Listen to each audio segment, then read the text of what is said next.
የስግደት ጊዜ ካለን ገለል ሌሉና በሰው ላይ ያድራሉ። በሌላ ወቅት ምቀኛ፣ ተንኮለኛ፣ ሸረኛውን ያመጡብሃል። እግዚአብሔር መንፈስ ቅዱስ እንዲቆጣጠረን የምንፈልግ ከሆነ ሚካኤልም ይሁን ድንግል ማርያምም ትሁን ቅዱሳን አባቶቻችንም ይሁኑ ቶሎ ፈውሰው ወደ ቤታችን ይሸኙናል። እየኖራችሁት ያላችሁት አስቸጋሪ ኑሮ ይዞት የሚመጣውን በረከት የምታውቁት ነገር የለም። እግዚአብሔር ብቻ ነው ጫፉን የሚያውቀው። ዛሬም በአዲስ ቪዲዮ ተገናኝተናል። ሁላችሁም ኦርቶዶክሳውያን እነዚህን ቪዲዮዎች በተረጋጋ መንፈስ ሆናችሁ አዳምጡ። ለወዳጅ ለጓደኛ፣ ለቤተሰብ ሼር ማድረጋችሁን እንዳትረሱ። ለቤቱ አዲስ ሆናችሁ ቻናሉን ሰብስክራይብ አድርጉ፣ ቪዲዮውን ላይክ አድርጋችሁ ጀምሩ። በቀጥታ ወደ ዛሬው መርሃ ግብራችን እንሄዳለን። የስግደት ጊዜ ካለን ገለል ሌሉና በሰው ላይ ያድራሉ። በሌላ ወቅት ምቀኛ፣ ተንኮለኛ፣ ሸረኛውን ያመጡብሃል። ቀናተኛውን ግፈኛውን ሰው ያመጡና ያገናኙሃል። ከዛ በኋላ ኃይላቸውን ለማጠናከር መተቱን፣ ሟርቱን፣ ስልብናውን እነዚህ ነገሮች ይጠቀማሉ። ዛሬ በዘመናችን እናቶቻችን ዛር ካለባቸው በአንተ ሕይወት ውስጥ አይነ ጥላ ሆነው አብረው ይቀመጣሉ። ስለዚህ ስንት ዓመቱ ነው ሲል ለአባትዬ የጠየቀው ጥያቄ አብሮ እንደሚኖር ለማሳየት ነው። አብሮ ይኖራል፣ ተዋህዶ ይኖራል፣ ተመሳስሎ ይኖራል። በኋላ አባትየው ሲመልስ ከያዘው ስንት ዓመቱ ነው ሲለው ከሕፃንነቱ ጀምሮ ነው አለ። ብዙ ጊዜም ሊያጠፋው አለ አባትየው እየተናገረ ነው። እንግዲህ አባትየው ነው ይሄን ያወቀው። የኛ አባቶቻችንና እናቶቻችን አላወቁትም። ልጁ በችግር ላይ ነው ያለው። ምክንያቱም እነሱ ጋር ያልጸለዩትና ያልሰገዱበት እግዚአብሔርን ያላመሰግኑበት ጉልበትና ኃይል በውስጣቸው ያደፈጠ ሌላ ጠላት አለ። ስለዚህ በቀጥታም ይሁን በተዘዋዋሪ ምቀኛ መንፈስ ከውስጣቸው ወጥቶ ልጁ ውስጥ ያድራል ወይም አብሮት ተጸንሶ ተወልዷል እና ውስጥ ያለውን አያዩትም። ውስጥ ያለውን የሚያይ ማን ነው? እግዚአብሔር ብቻ ነው። ውስጥ ያለውን እንዲያይልን ዝግጆች ነን አይደለንም ነው ጥያቄው። ዝግጆች ነን?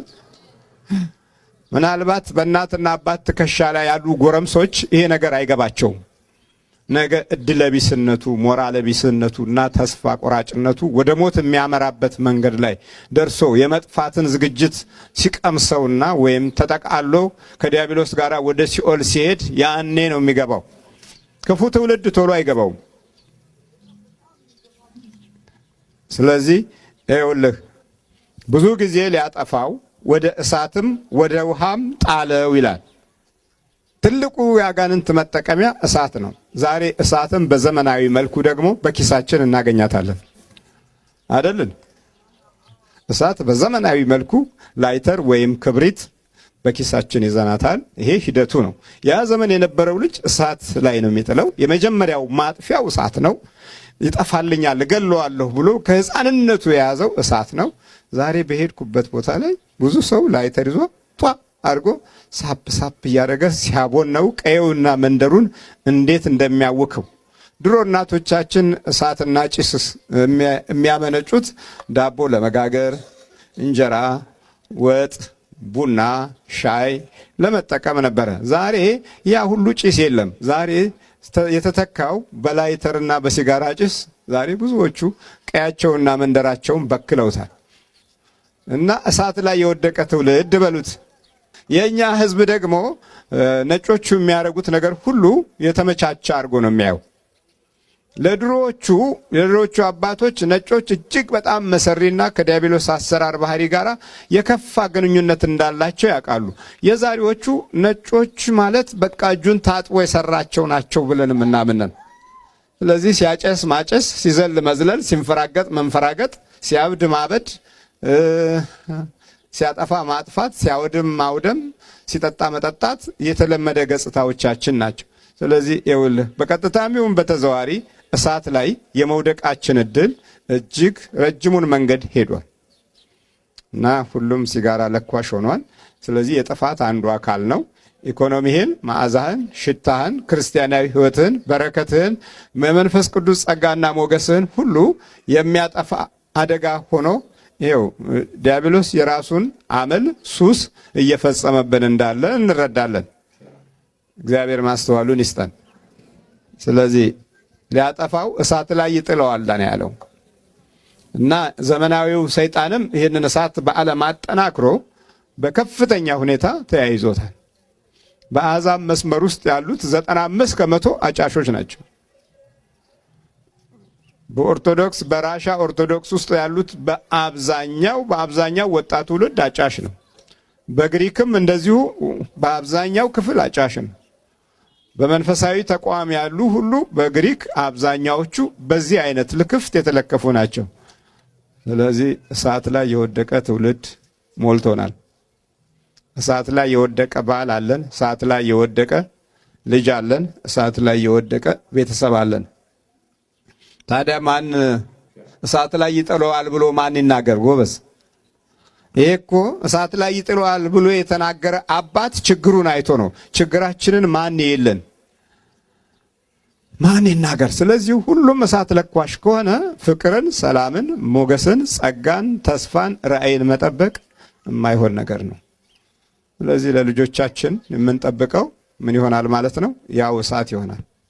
ከትምህርት ቤትም ከሙያ እውቀትም ከየዘርፉ እሳት ይሆናል። የእሳት ጊዜ ላይ ደረስን ማለት ነው። እሳት የጨበጠ ትውልድ ደግሞ ቋንቋውም ድምፁም ሕይወቱም ያንኑ ያመለክታል። ምን ይጠበቃል? አፍህ እሳት ከሳበ እንዴት በረከት ሊወጣ ይችላል? እንዴት መንፈሳዊ የሆነ ራእይ ያለው ቋንቋና የምስጋና ድምፅ እንዴት ሊወጣ ይችላል? አብርሃም ለምርቃቱ እኮ ተጠንቅቋል። አንደበቱም አኗኗሩም ጠባዩም ባህሪውም ተጠንቅቆ ስለነበረ ይስሐቅን ወለደ። ይስሐቅ ያዕቆብን ወለደ። ያዕቆብም ደግሞ ለልጆቹ ኑ በመጪው ጊዜ ያለውን ነገር ልንገራችሁ ብሎ ለመጪው ትውልድ ያለውን ራእይ አይቶ ለሁሉም ለእያንዳንዱ ነገራቸው። ውሃ ላይ ወደቀ ደም፣ ውሃም ላይ ሊጥለው ይፈልጋል ነው የሚለው። ውሃ እንግዲህ አስቸጋሪ ነገር ነው። በአግባቡ ከተጠቀምንበት የሕይወታችንም የኑሯችንም አንዱ አካል ነው። አላግባብ ከሆነ ግን ውሃው በራሱ ችግር ነው። ዛሬ ውሃ ላይ የወደቁ ብዙ ቤተሰቦች አሉን። ሞቅ ብሏቸው መጥተው ብረት ድስቱን፣ ዕቃውን፣ ቴሌቪዥኑን፣ እንክትክቱን የሚያወጡት ባሎች አሉን። የሉንም? ሴቶቹም አሉ እዚህ ሀገር እንደዚህ ሆኗል አሉ። ምን አባ ካንተ ብቻ ነህ እንደምትሰክረው ይሉና ከስራ መልስ ግጥም አድርገው ይገቡና ከዛ በኋላ መስታወት ፊት ስትቆም ሌላ ሰው ነው ምን አባቱ የሚያየኝ ብላ የራሷን ፊት አይታ መስታወቱን ጠርምሳ ትለቀዋለች። ባሏን የመታች መስሏት ነው፣ በንዴት ነው። ግን ወይ ጉድ! ግራ መጋባት ነው። አየህ፣ ውሃ ላይ የወደቀ ትውልድ እንደዚህ ነው። አያችሁ አባትየው ውሃ ላይ መውደቅን እንዴት እንዳወቀ። እሳትና ውሃ ላይ ብዙ ጊዜ ይጥለዋል አለ። ከዛ በኋላ ጌታችን መድኃኒታችን ኢየሱስ ክርስቶስም ሕዝቡ እንደገና ሲራወጥ አይቶ ርኩሱን መንፈስ ገሰጸና አንተ ዲዳ ደንቆሮ መንፈስ እኔ አዝሃለሁ፣ ከእርሱ ውጣ፣ እንግዲህም አትግባበት አለው። ጮሆም እጅግም አንፈራግጦት ወጣ። ብዙዎችም ሞተ እስኪሉ ድረስ እንደ ሙት ሆነ። ኢየሱስ ግን እጁን ይዞ አስነሳው ይላል። እግዚአብሔር ስሙ የተመሰገነ ይሁን። እየኖራችሁት ያላችሁት አስቸጋሪ ኑሮ ይዞት የሚመጣውን በረከት የምታውቁት ነገር የለም። እግዚአብሔር ብቻ ነው ጫፉን የሚያውቀው። ያ ያዕቆብ ያየው መሰላል ጫፉ ላይ እግዚአብሔር ነበረበት ይላል። ይሄ እንደ መሰላል የተዘረጋው መውጣትና መውረድ የበዛበት ህይወታችን፣ መሰላላማው ህይወታችን ጫፉ ላይ እግዚአብሔር ካለበት ምንም ችግር የለውም። አትፍሩ ክርስቲያኖች፣ መፍራት የለብንም። እግዚአብሔር ያለበት ቦታ ላይ ስንደርስ ምንም የፈለግነውን ነገር መሆን ስለምንችል ማለት ነው። ከዚያ በኋላ ሄዶ እንኳን እዛ በስደት በሄደበት ምድር ላይ የጠየቀውን ቀርቶ ያልጠየቀውን ሰጡት አይደል የሚለው። ራሔልን ጠየቀ፣ ልያን ሰጡት። የወደደውን ሳይሆን ያልወደደውን ሰጡት ማለት ነው። ለወደደው ነገር ተገዝቶ ነበር፣ ያልወደደው ነገር ሆነበት መጨረሻ ላይ። በኋላ ደግሞ የወደደውን ነገር ለማግኘት እንዲሁ ዘግይቶም ቢሆን ደግሞ ሌላ መገዛት ግድ ብሎታል። ደሞዙን ለዋወጡበት። ያ ሁሉ ፈተና ሲደርስበት እግዚአብሔር ደግሞ ዕለት ዕለት እሱን ይባርክ ነበር ይላል። እግዚአብሔር ዕለት ዕለት እናንተን ይባርካል። ጠላት ደግሞ በእናንተ ላይ በየቀኑ ሴራ ይሰራል፣ በየቀኑ ውጊያውን ይለዋውጣል። የያዕቆብን ንግግር ስንሰማ ከሚስቶቹ ጋር ሲነጋገር ምንድን ነው ያለው? አባታችሁ በየቀኑ 10 ጊዜ ደሞዜን ቀያየረብኝ ይላል። ተመልከት፣ 10 ጊዜ ጠላት በእናንተ ላይ ጦሩን ሊቀይር ይችላል። አንድ ቀን ጠላት ያስነሳባቸዋል፣ አንድ ቀን ያጠፋባቸዋል፣ አንድ ቀን እንደው በቃ ያላሰባችሁት መከራ መጥቶባችሁ ልታዝኑ ያደርጋችኋል። አንድ ቀን ልጅ ይታመማል፣ አንድ ቀን ሚስት ትታመማለች፣ አንድ ቀን ባል ይታመማል። ብቻ በእያንዳንዱ ቀን ጠላት የእናንተ ቤት ውስጥ አንዳንድ ውጊያዎችን ያደርጋል፣ አንዳንድ ቀስት ይወረውራል ማለት ነው። 10 ጊዜ ጠላት ነገሮችን ቢለዋወጥም ግን እግዚአብሔር ደግሞ ዕለት ዕለት እናንተን እንደሚባርክ ማሰባል። የሚባርካችሁ አምላክ ከእናንተ ጋር አለ። በመጨረሻም ያዕቆብ ራሱ መሰላሉ ላይ የነበረውን እግዚአብሔርን ወርዶ በአካል ተገናኝቶታል፣ አግኝቶታል እኮ በአካል አገኘው። ኦሪት ዘፍጥረት ምዕራፍ 32 ላይ እንደምንመለከተው ታገለ እኮ ነው። ከሰውም ከእግዚአብሔርም ጋር ታግለ አሸነፍክ ነው የተባለው። መጨረሻ ታግሎ ማሸነፍም መልመድ አለብን በእውነት ክርስቲያኖች። በቃ ከሰውም ከእግዚአብሔርም ጋር ታገለ፣ በመጨረሻ አሸነፈ። ካልባረከኝ አልለቅህም አለው።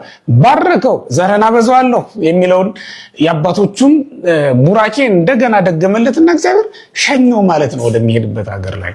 የተወደዳችሁ እግዚአብሔር ቤተሰቦች ታግለን ስናሸንፍ የምናገኘው በረከት ቀላል እንዳይመስላችሁ። ከሰውም ከእግዚአብሔርም ጋር መታገል ግን መልመድ ይኖርብናል። አንዳንድ እግዚአብሔር የተወል ሊመስለን ይችላል። ሰዎችም በየቀኑ በእኛ ላይ የሚያሴሩ፣ በእኛ ላይ የሚዶልቱ፣ በእኛ ላይ በቃ ነገር የሚሰሩ ሊመስለን ይችላል። ላይሆንም እኮ ይችላል፣ ሊመስለን ግን ይችላል። በዚያ ሁሉ መካከል እናንተን የሚረዳ እግዚአብሔር ከሁሉም የበረታ ከሁሉም የጸና መሆኑን ማወቅ ይገባል ክርስቲያኖች። ይህንን ነው በዛሬ እንግዲህ የምላችሁ። ከመረጥነው ይልቅ ያልመረጥነው ኑሮ ለእኛ የተሻለ ሊሆን እንደሚችል ማሰብ ይኖርብናል። ብዙ ትልልቅ ሕይወት ያላቸው ትልልቅ ቅድስና ያላቸው ቅዱሳን፣ ትልልቅ ክብር ያላቸው ቅዱሳን ያልመረጡትን እግዚአብሔር የመረጠላቸውን ኑሮ ይኖሩ ናቸው። አብርሃምን ተመልከቱት። አገር የመረጠለት ማን ነው? እግዚአብሔር አይደለም እንዴ? አገር የመረጠለት እኮ እግዚአብሔር ነው።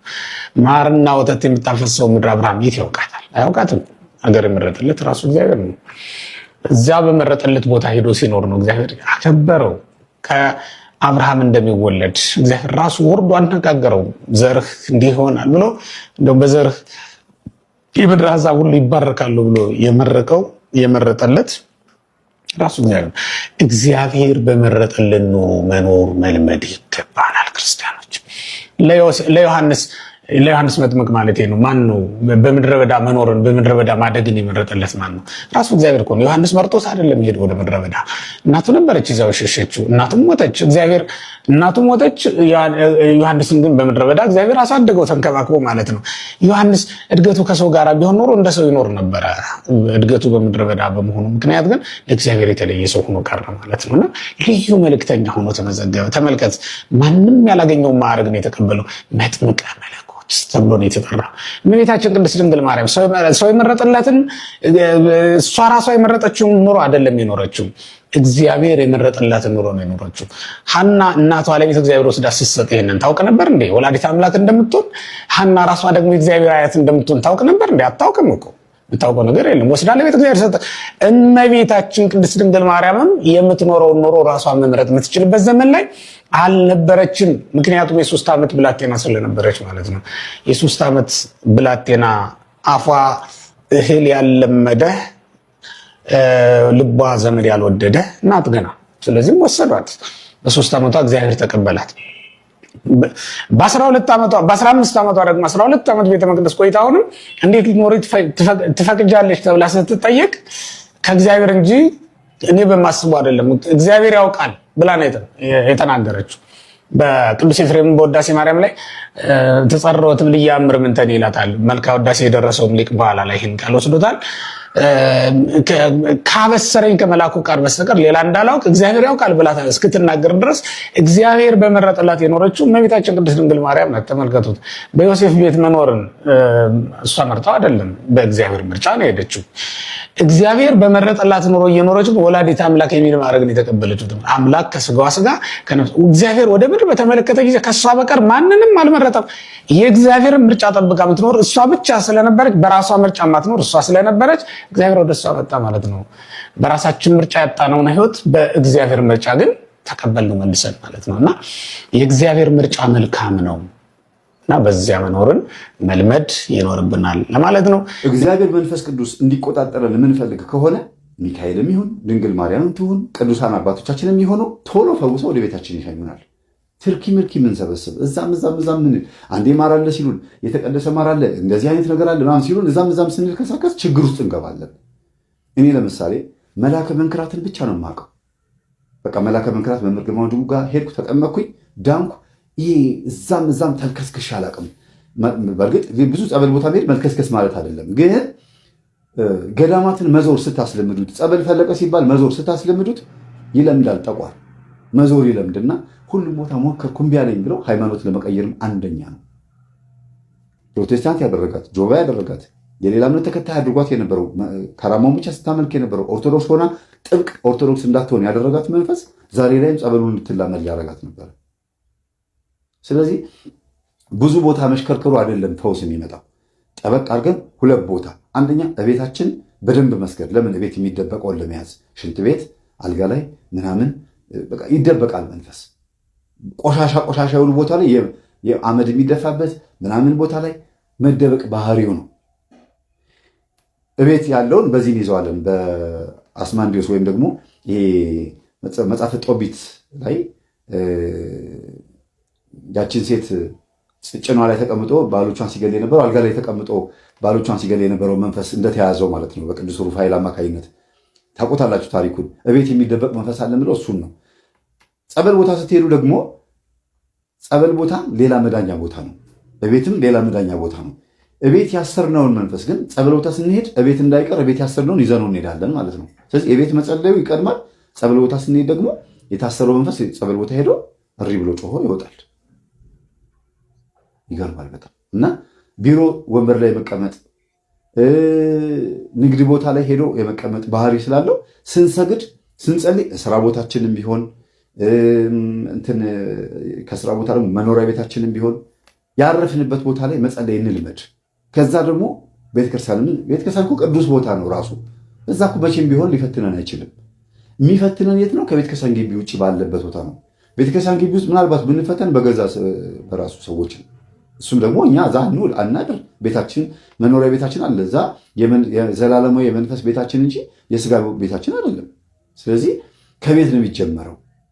እኔ ይኸው ቶሎ የተገላገልከው በምንድን ነው ካላችሁ፣ አንድን ነገር ጠበቅ አድርጎ በመያዝ ብቻ ትታገላለህ፣ ይወጣል።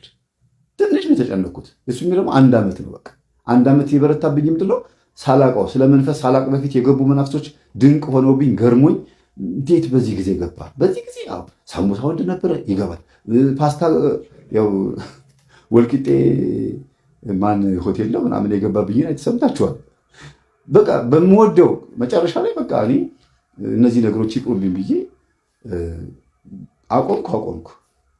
ስልክ ይሄ ነገር ወደዋለሁ ብዬ ሳረግ አልወደውም፣ አላረግም። እንዲያውም እላለሁ በጣም የምትወዱት ምግብ የምትወዱት ልብስ ምናምን ካለ ያንን ልብስ ጸበል እርጩት፣ ያንን ምግብ በደንብ ጸልዩበት። እዛ ምግብ ላይ ትኩረት አድርጉ። በጸሎት ነው ትኩረት የምታደርጉት። ለምን እንደምትወዱት ቼክ ማድረግ አለባችሁ። ለምንድነው ይሄ ነገር ማዘወትረው? ሱስም ይሁን ምንም ነገር የሚሆን በጣም የምታዘወትሩት ከሆነ ያ የተሰፋችሁበትን ነገር ማላቀቅ፣ ክሩን መተልተል ያስፈልጋል። ከዛ ከተሰፋችሁበት ነገር ተላቀቁ። በጥሩ ነገር ብትሰፉ፣ ከጥሩ ነገር ጋር ብትጣበቁ ነው የሚሻለው። ክሩ ራሱ የቅዱሳን ጸሎት። አሁን ምንድነው በህይወታችን ውስጥ የመጣውን ነገር ስንፈትሸው ባዶ ሆነን ስለምንገኝ መላቀቅ አንፈልግም። ይሄ ነገር ተውት እንዴ፣ ለምን ገና እኮ ነኝ ቆረብ፣ ኧረ እንዴ ለምን በዚህ ዕድሜ ቆርባለሁ? እሺ ጸልይ፣ ቤተክርስቲያን እንዴ ምን አድርጌ እንዴ ለምን እመላለሳለሁ? የሚፈታተነው እኮ እንዲያውም የሚጸልዩት ነው ይባላል ይላሉ። ኧረ አንተንስ የትም እኮ ስለማትሄድበት ነው። ዓለማዊ ከሆንክ ወይም ከሆንሽ የትም ስለማትሄድበት አይለቅሽም። ወይም ደግሞ የትም አታመልጩ፣ ተቀመጭ፣ ችግር የለውም። ለምሳሌ ዘመድ ጥየቃ ስትሄዱ ቤታችሁ ወዴት ይሄዳል? የእናንተ ቤት የትም ስለማይሄድ ቤታችሁን ተሸክማችሁ አትሄዱ። ጠብቀኝ ነው የምትሉት። ልክ እንደዛ ነው እናንተን የሚቆጥራችሁ። ዓለማዊ ከሆናችሁ የትም ቦታ ብትዞሩ እናንተ ልክ እንደ ቤታችሁ ከየትም እንደማትነቃንቁ አድርጎ ነው የሚያስበው። ስለዚህ እኛ እንደምንችል መነቃነቅ፣ ከተሰፋንበት ከተጣበቅንበት መላቀቅ እንደምንችል ማሳመን አለብን። መጀመሪያ ራሳችን እናሳምናለን። ለምን በደንብ አብሮ አሰልጥኖናል አጅሬው። እኛ እንደማንድን በቃ እኔ የተረሳው ነኝ፣ እኔ በቃ እነዚህን አባቶች ካላገኘው እነዚህን መምህራን ካላገኘው አልድንም ብለን በሰው ላይ ተደግፈን ያለን፣ እኔ አቅም የለኝም ብለን ነው። መጀመሪያ እኔ እችላለሁ፣ እግዚአብሔር ግን ኃይል ይሰጠኛል። ኃይልን በሚሰጠኝ በክርስቶስ ሁሉን እችላለሁ። ስለዚህ ስንነሳ አቅማችን እግዚአብሔር፣ ጠባቂዎቻችን መላእክቶች፣ ጸሎቶቻቸው የቅዱሳን እንደሚረዳን ማሰብ አለብን። አንቺም በሃይማኖትሽ እኔም በሃይማኖቴ የሚባል ጉዳይ በጋብቻ ላይ ፈጽሞ አይሰራም። ሰላም እግዚአብሔር ከሁላችሁ ጋር ይሁን። እንደሰማችሁት ባለፈው በሰራሁት ቪዲዮ ላይ በተላለፈው መልእክት መሰረት ብዙ ኦርቶዶክሳውያን ወንድም እህቶቼ በኮሜንቱ ላይ አስተያየት መስጫው ላይና በውስጥ መስመር ብዙ ጥያቄዎችን አንስታችኋል። ከዛ ጥያቄዎች መካከል እጮኛዬ ወይም ጓደኛዬ ሌላ እምነት ተከታይ ነው፣ ሙስሊም ነው፣ ፕሮቴስታንት ናት የሚሉ ፕሮቴስታንት ነው፣ ሙስሊም ነው የሚሉ ጥያቄዎችን አንስታችኋል እና እንዴት ይሻላል የሚል ጉዳይ ነው። የሚሻለው ሁለት ነገር ነው። በእጮኝነት ያላችሁ ገና ጉዳዩ ጋብቻ ስላልተፈጸመ እጮኝነት ስለሆነ ገና ጓደኝነት ስለሆነ ያላችሁ አማራጭ የመጀመሪያው አማራጭ እናንተ በሃይማኖት በርትታችሁ ወደ ሃይማኖታችሁ ያንን የሌላ እምነት ተከታይ ሰው አምኖ ተምሮ ማምጣት ከቻላችሁ ራሳችሁ አስተምራችሁ ካልሆነም የሚያስተምሩ የቤተክርስቲያን መምህራን ጋር ወስዳችሁ አስተምራችሁ አጥምቃችሁ ብታመጡ አንድም ነፍስ ማትረፍ ነው፣ ሁለትም ደግሞ የህይወት አጋሪ ብላችሁ ያሰባችሁትን ሰው ማምጣት ነው። ስለዚህ ማስተማር ነው። ሁለተኛው አማራጭ ግን ሳይቃጠል በቅጠል እንዲሉ አባቶቻችን አስቀድሞ ነገሩን ከወዲሁ መዝጋት ነው። ምክንያቱም በቤተክርስቲያን በኦርቶዶክሳዊ ተዋሕዶ ቤተክርስቲያን የተለያየ እምነት ያላቸው ወይም ሚክስድ ሜሬጅ የሚባለውን አስተሳሰብ ቤተክርስቲያናችን አትደግፍም፣ አትቀበልም።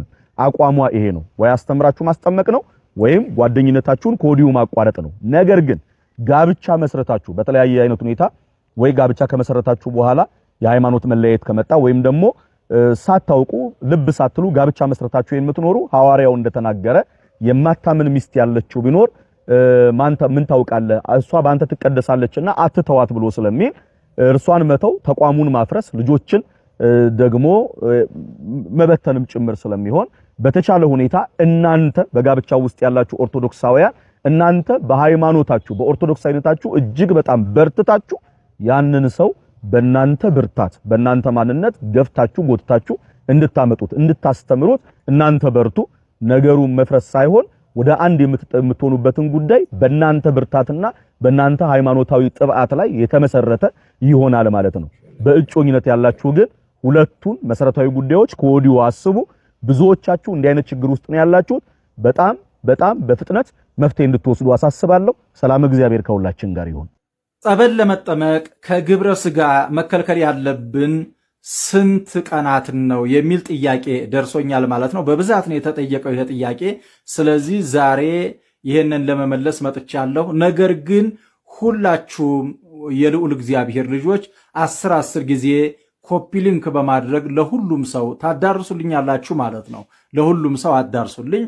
ጸበል ለመጠመቅ እንግዲህ ባል ከሚስቱ ሚስት ከባሏ ሊጠበቁ የሚገባቸው ስንት ቀናትን ነው ከተባለ 12 ሰዓት ከሚስቱ መጠበቅ አለበት። 12 ሰዓት ከባሏ መጠበቅ አለባት። ከመጠመቋ በፊት ነው። ከተጠመቀች በኋላ እንደገና ደግሞ 12 ሰዓት ትጠበቃለች ማለት ነው። ለምሳሌ ያህል ሰኞ ለማክሰኞ ጸበል መጠመቅ የፈለገ ሰው ሰኞ ለማክሰኞ ከግብረ ስጋ ነፃ ሆኖ ማደር አለበት ማለት ነው። ያ ማለት ምን ማለት ነው? ከእሁድ ማታ ለሰኞ ጧት የግብረ ስጋ ግንኙነት ሊፈጽም ይችላል። ነገር ግን ሰኞ ማታ ለማክሰኞ አጥቢያ ለማክሰኞ ጧት ግን ከሚስቱ ጋር ራሱን ጠብቆ ነው የሚያድረው ማለት ነው። የግብረ ስጋ ግንኙነት አይፈጽምም ወይም አያትፈጽምም ማለት ነው።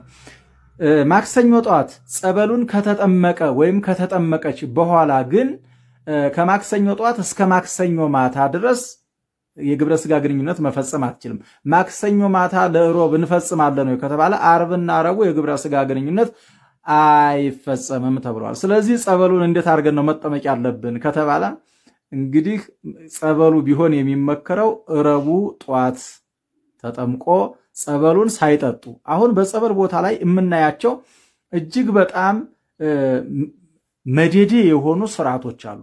ሮብ ጧት ሰው ጸበል ለመጠመቅ ሂዶ እንደ ክኒን ጸበሉን ሮብ ጧት ሲጠጣ የሚታይ ሰው በየጸበል ቦታው ጸበል ሲጠጡ ሰዎች ይታያሉ።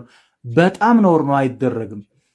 ጾም ሰዓት ከሆነ ጸበሉን ብቻ መጠመቅ እንጂ ጸበሉን መጠጣት አንችልም። ጸበሉን በኮዳችን ወይም ደግሞ በማንቆርቆሪያችን ይዘን ሂደን ከቀኑ 9 ሰዓት ላይ ነው ጸበሉን መጠጣት ያለብን ማለት ነው።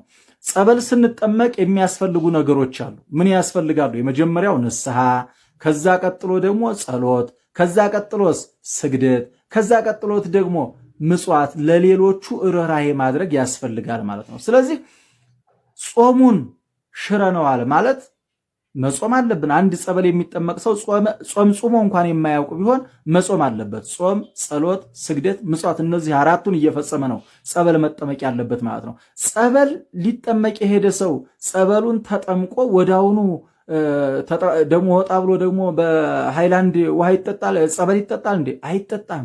ጾም ነው። ሰይጣን የሚወጣው በጾምና በጸሎት ነው። ጸበሉ ከጾምና ከጸሎት ጭምር ነው መሆን ያለበት እንጂ ጾም እየሻር እንዴት ነው? በዚሁ አያይዤ የምነግራችሁ ክብረ በዓል ሲሆን የህዳር ሚካኤል አንድ ቦታ ላይ እኔ በአጋጣሚ ነበርኩ እና በራ አካባቢ ላይ ህዝቡ ሲወጣ 5 ሰዓት ላይ እየወጣ ነው። እንደው እንደ አጋጣሚ ሆኖ እኛ ቤተክርስቲያን ላይ አሁን ስብከት ሲጀመር ህዝብ ይወጣል። ለምን እንደሆነ እንግዲህ ህዝቡን መጠየቅ ይገባናል። ሰባካያኑ ለምንድን ነው በስመ አብ ሲባል ህዝቡ የሚወጣው? ለምንድን ነው ስብከት ሲጀመር ህዝብ ግር ብሎ የሚወጣው የሚለውን ሰባካያን ይህንን ማጥናት ያስፈልጋል። እኔ በግሌ ያጠናሁት ነገር አለኝ። እናንተ ደግሞ ይህንን በግላችሁ ማጥናት ያስፈልጋል። እና ሲወጣ በር ላይ ዳቦ የሚያድሉ ሰዎች ስለነበሩ እንግዲህ አስበው 40 ቀን ነበር ህዳር ሚካኤል፣ ህዝቡ ይበላል። እኔ በአጋጣሚ እየገባሁ ነው እንዴ ምንድነው ታቦት ዙሮ ገና እየቆመ ነው። በዛ ሰዓት ምንድነው ዳቦ በጾሙ የምትበሉት ምንድነው ስል ህዝቡ የመለሰልኝ መልስ ምንድነው በረከት ነው። እንዴ ዓርብን ሽሮ በረከት ረቡን ሽሮ በረከት አለ እንዴ? አረ የለም፣ አረ የለም። አረ በህግ አምላክ ስለመቤታችን ብላችሁ ምጽዋት የምትሰጡ ሰዎች እባካችሁ ከቅዳሴ በኋላ ስጡ። እባካችሁ ስለ እግዚአብሔር ብላችሁ ስለመቤታችን ብላችሁ ጾም አታሽሩ። መስጠቱ ጥሩ ነው። ነገር ግን ዓርብ ጧት ይሰጣል እንደ ዳቦ? ነውር እኮ ነው። በጣም ነውር ነው። ይህንን ነገር ባካችሁ የሰማችሁ ላልሰማት ዳርሱልኝ ባካችሁ። ከዚህ አያይዞ ታዲያ የጸበሉ 12 ሰዓት ከሆነ የቁርባኑንስ እንደዚሁ ብናረገው ከተባለ እንደዛ አይደለም። ቁርባኑ ከመቁረባችን በፊት 48 ሰዓት 24 ቀናት ከቆረብን በኋላ ደግሞ 2 48 ሰዓት የቆረብንበት ቀን ደግሞ 24 ሰዓት ሲጨመር አስቡት እንግዲህ ወደ ኋላ 2 ቀን ወደፊት 2 ቀን የቆረብንበት 1 ቀን ድፍን 5 ቀን ከግብረ ስጋ ግንኙነት ራሳችንን እናቀባለን ማለት ነው። እግዚአብሔር የሚያከብሩትን ያከብራል፣ የሚያዋርዱትን የሚንቁትን ደግሞ ያዋርዳል። ተተኪ ልጅ እንኳን እንዳይኖር እንደዚሁም ደግሞ ስም እንዳይኖር ስለሚያደርግ ራሳችንን መጠበቅና በእግዚአብሔር ፊት ራሳችንን ዝቅ አድርገን ለእግዚአብሔር መገዛት እንዳለብን መዘንጋት የለብንም። ጸበሉ ግን 12 ሰዓት ከተጠበቃችሁ በቂ ነው። ያ ማለት ምን ማለት ነው? ሰኞ ለማክሰኞ ሌሊቷን ከግብረ ስጋ ግንኙነት ከተጠበቃችሁ ማክሰኞ ጧት መጠመቅ ትችላላችሁ ማለት ነው። ወይም ደግሞ እሁድ ለሰኞ ከግብረ ስጋ ከተጠበቃችሁ ሰኞ ጧት ትጠመቃላችሁ። ሰኞ ለማክሰኞ ከምሽቱ 2 ሰዓት ወይም 1 ሰዓት ጀምሮ ወደ ማክሰኞ ጧት ግን የግብረ ስጋ ግንኙነታችሁን መፈጸም ትችላላችሁ። አስፈላጊ ከሆነ ነው። የግብረ ስጋ ግንኙነት ለመራቢያነት እንጂ ለመጨፈሪያነት አልተፈጠረም። ይሄ ምንም ቁም ነገር የሌለው ነገር ስለሆነ ይሄንን ብዙ አናበረታታም። ለመራቢያነት ነው፣ ሰው እንዲባዛ ነው እንጂ ከዛ ውጭ ግን ለሌላ ነገር የተፈጠረ አይደለም።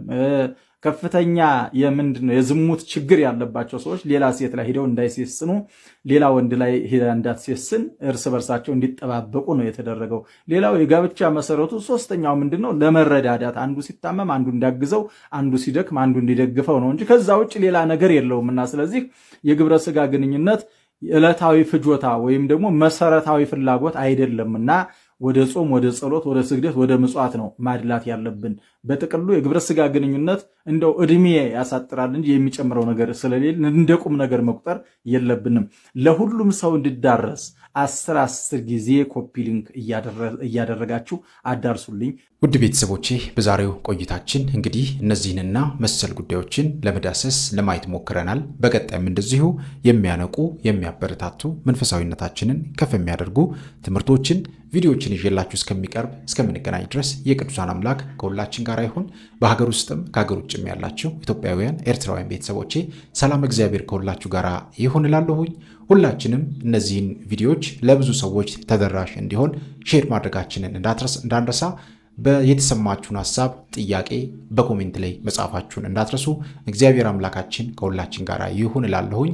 ይቆየን። አሜን።